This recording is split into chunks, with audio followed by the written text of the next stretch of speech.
Tickle.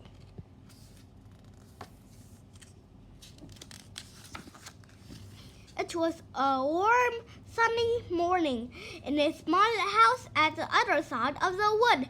Mr. Tickle was asleep. You didn't know that there was such a thing as a tickle, did you? Well, there is. Tickles are small and round, and they have arms that stretch and stretch and stretch. Extraordinarily long arms. Mr. Tickle was fast asleep. He was having a dream. It must have been a very funny dream, because it made him laugh out loud, and that woke him up. He sat up in bed, stretched his extraordinarily long arms, and yawned an enormous yawn. Mr. Tickle felt hungry, so do you know what he did?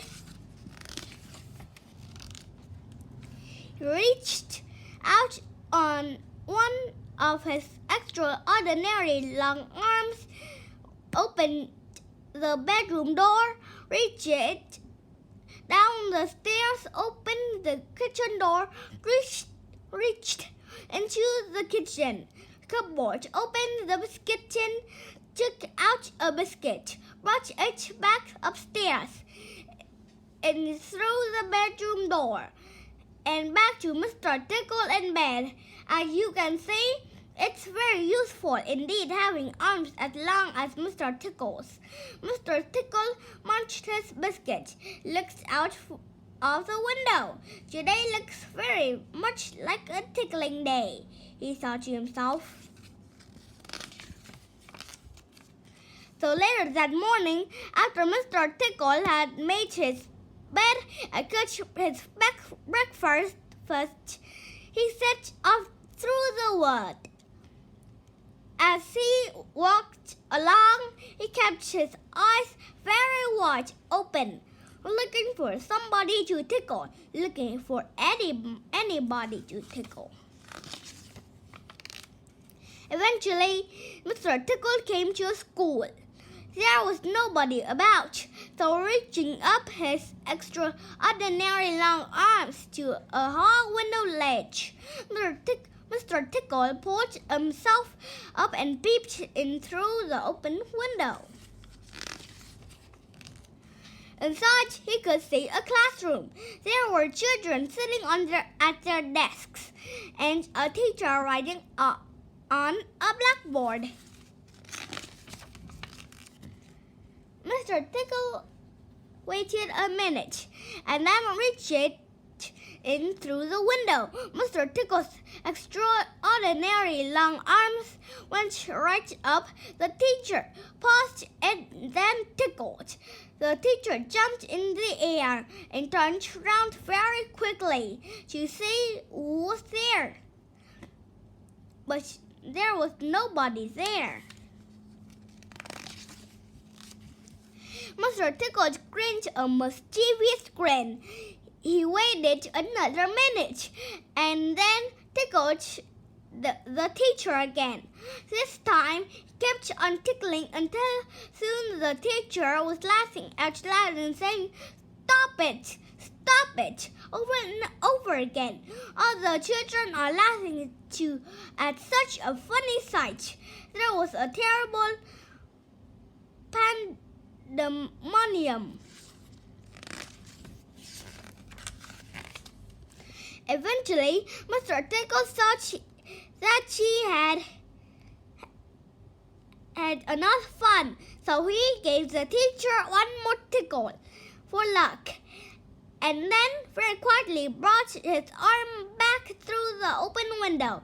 Chuckling to himself, he jumped down from the window, leaving the poor teacher to explain what it was all about, which of course he couldn't. Then Mr. Tickle went to town. And what a day Mr. Tickle had! He tickled a policeman on a traffic duty at the crossroad in the middle of town. It caused an enormous traffic jam. He tickled the greengrocer just as he was peeling apples neatly in his shop window. The greengrocer fell over backwards, and the apples rolled all over the shop.